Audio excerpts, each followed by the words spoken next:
Hello my dear students, welcome again to Edutop. और आज मैं आप लोगों के साथ डिस्कस करने वाली हूँ जो सीरीज हम लोगों ने शुरू कर रखी है। कौन सी? States of matter. States of matter में हम लोग गैसियस लॉज के बारे में बात कर रहे थे। पिछली क्लास में हम लोग डिस्कस कर चुके हैं बॉयल्स लॉ और उससे रिलेटेड न्यूमेरिकल्स। आज मैं आप लोगों के साथ डिस्कस करने वाली हूँ चार्ल्स लॉ। गैसियस लॉज क्या थे बच्चों? गैसियस लॉ होते हैं कि तीन फिजिकल क्वांटिटी को कंपेयर करते हैं, जिसमें से एक को हम कांस्टेंट रखते हैं और एक को घटाते बढ़ाते हैं तो दूसरे पे उसका असर देखते हैं। जैसे हम लोगों ने क्या बात की थी? प्रेशर, टेम्परेचर एंड वॉल्यूम के बारे में बात की थी ना बॉयल्स लॉ में। बॉयल्स लॉ में हमने किसको कांस्टेंट रखा था? टेम्परेचर को कांस्टेंट रखा था और प्रेशर और वॉल्यूम का रिलेशनशिप लिया था। अब की बार हम क्या करें? चार्ल्स लॉ में हम लोग प्रेशर को कांस्टेंट रख देते हैं और टेम्परेचर और वॉल्यूम का रिलेशनशिप। अच्छा एक बात बताओ, तुम्हारे से ही पूछती हूँ, कोई भी गैस है, किसी भी गैस का अगर तुम टेम्परेचर राइज करो प्रेशर को बिना छेड़छाड़ किए हुए, तो उसकी वॉल्यूम घटेगी क्या बढ़ेगी? बढ़ जाएगी ना। क्यों बढ़ेगी वो भी बताऊं। अगर हम टेम्परेचर राइज करते हैं तो मॉलिक्यूल्स में एनर्जी ज़्यादा होगी। एनर्जी ज़्यादा होगी तो उनकी मोशन, रैंडम मोशन जो होता है, ब्राउनियन मोशन है, वो ज़्यादा होगा। काइनेटिक एनर्जी ज़्यादा होगी तो वो दूर दूर भागेंगे। दूर दूर भागेंगे तो ज़्यादा जगह घेरेंगे, मतलब वॉल्यूम ज़्यादा हो गई। यानी कि टेम्परेचर बढ़ाने से वॉल्यूम भी बढ़ रही है। रिलेशनशिप क्या है? प्रोपोर्शनल है, प्रोपोर्शनली रिलेटेड है। टेम्परेचर बढ़ाया, वॉल्यूम भी बढ़ी। लेकिन यहाँ पर एक बात और ऐड करूंगी, कितनी बढ़ी, क्वांटिटी के बारे में भी बात करें। ये पाया गया बेटा, every 1 degree Celsius rise in temperature, अगर 1 डिग्री हम लोगों ने टेम्परेचर राइज किया तो क्या पाया गया? वॉल्यूम जो थी ना, इनिशियल वॉल्यूम से कितना बढ़ गई? 1 डिग्री राइज किया तो 1/273.15 of initial volume. Initial volume जितनी पहले थी उतनी तो थी और इतना गुना बढ़ गई। समझाऊं? जैसे से फॉर एग्जांपल मैं कहती हूं आपके पास 2 टॉफी हैं, करेक्ट? और बाजार से मम्मी टॉफी, 11th के बच्चों कोई बात नहीं, अच्छी लगती है, सब खाते हैं। बाजार से मम्मी और टॉफियां ले आई और आपके पास जितनी टॉफी थी उससे दुगनी टॉफी आपको और दे दी, तो आपके पास कितनी हो जाएंगी?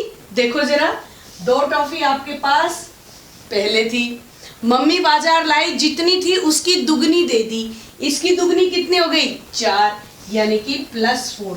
इसकी दुगनी ऐड करी ना, ये तो ऑलरेडी थी आपके पास, दुगनी दे दी। टोटल टॉफी आपके पास कितनी हो जाएंगी? 6। ऐसे ही अब कराती हूँ इसको मैं रिलेशनशिप। देखो हम क्या कह रहे हैं, 1 डिग्री टेम्परेचर अगर राइज हो रहा है तो इनिशियल वॉल्यूम में इतना ऑफ इनिशियल वॉल्यूम और ऐड हो जाएगा, करेक्ट है? चलो अगर हम लोग V0 मान लेते हैं volume at 0 degree Celsius and VT मान लेते हैं volume at T degree Celsius.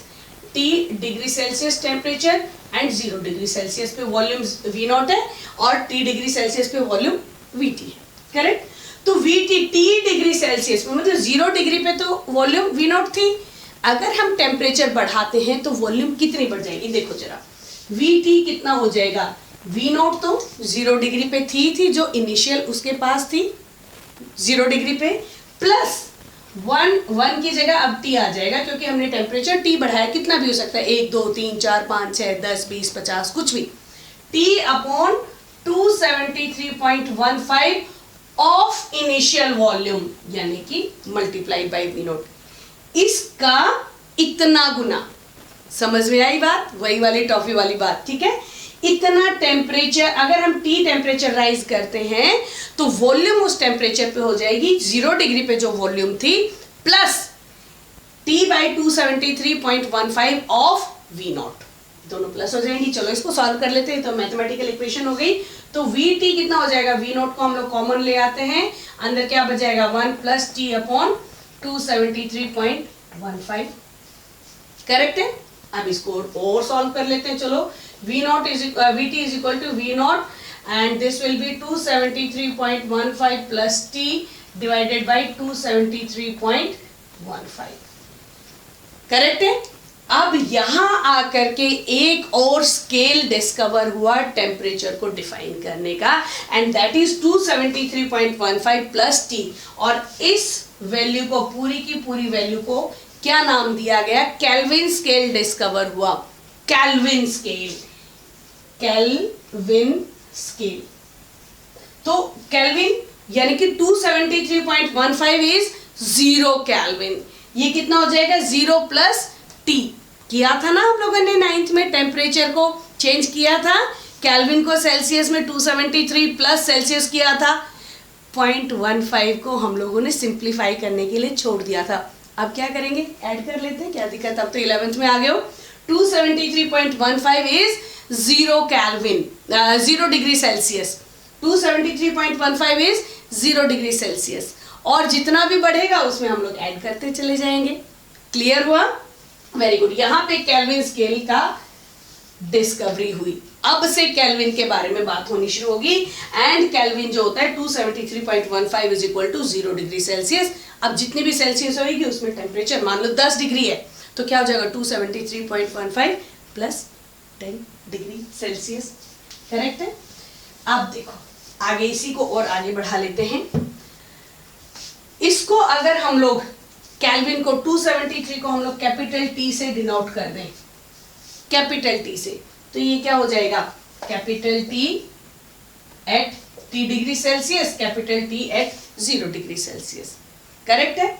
Nice. अभी हम लोग इसको इनके जगह रख देते हैं। तो Vt यहाँ पे क्या हो जाएगा? Vt is equal to V not into capital T at T degree Celsius and T at 0 degree Celsius.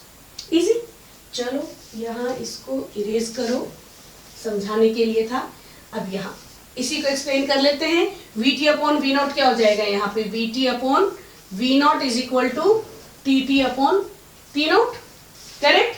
Volume at T temperature upon ये यहाँ चली जाएगी, volume at 0 degree Celsius is equal to temperature T. Kelvin मतलब 273.15 plus add हो जाएगा उसमें, ठीक है, जो भी टेम्परेचर है ये। और अगर हम इसको टी और नॉट हटा करके V1 V2 करना शुरू कर दें, V2 को हम लोग V नॉट को हम लोग V1 ले लें और इसको V2, तो क्या लिख सकते हैं? V2 upon V1 is equal to T2 upon T1। समझ में ही आ रहा है अब तो, है ना? V upon T is equal to constant आ गया इस हिसाब से, V upon T is equal to constant. Correct? वही डायरेक्टली प्रोपोर्शनल। और यहाँ पे कॉन्स्टेंट देखो, मैंने कहा था जितने भी गैस लॉज आ रहे हैं इनमें सब में हम K कॉन्स्टेंट ले रहे हैं। 1 2 3 4 बॉयल्स लॉ के लिए K1 लिया था, इसके लिए क्या ले लेते हैं फिर? K2। Vt upon V upon T is equal to K2। बहुत आसान हो गया। V1 upon T1 is equal to V2 upon, इसको ध्यान रखेंगे, इससे हम लोग क्वेश्चन सॉल्व करेंगे।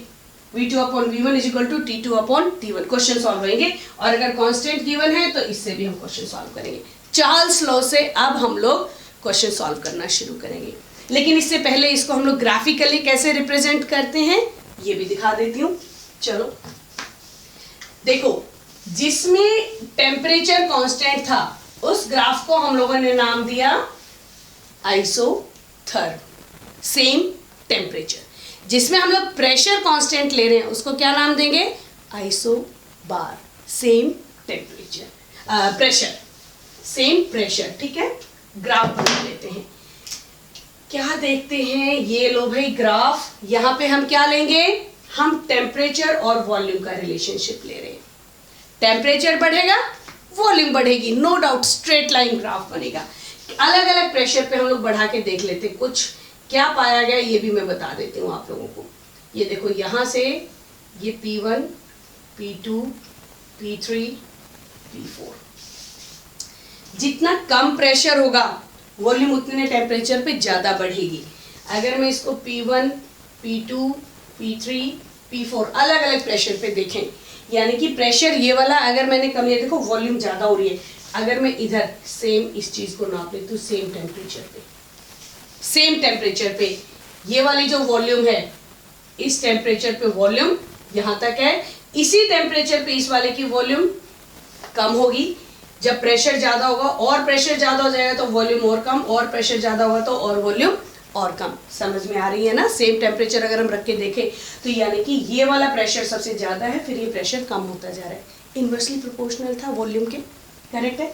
क्या पाया गया, ये सारे के सारे ने यहाँ आकर के सेम ये देखा गया -273.15 केल्विन है, ये देखा गया।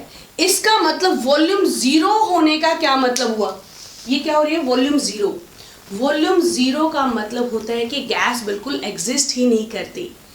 हम लोगों ने फिर एक्सपेरिमेंटली, हम लोगों ने क्या, साइंटिस्ट ने एक्सपेरिमेंटली देखा तो क्या पाया गया, इस टेम्परेचर तक तो कोई गैस जाती ही नहीं है, उससे पहले ही सारे की सारे लिक्विफाई हो जाती है। इसीलिए वॉल्यूम जो गैसेस की वो जीरो हो गई, वो क्या हो जाती हैं, लिक्विफाई हो जाती हैं। और वो जो हाइपोथेटिकल टेम्परेचर है कि हाँ इस टेम्परेचर पे गैस लिक्विफाई हो जाएगी, उसको हम लोग एब्सोल्यूट जीरो कहते हैं।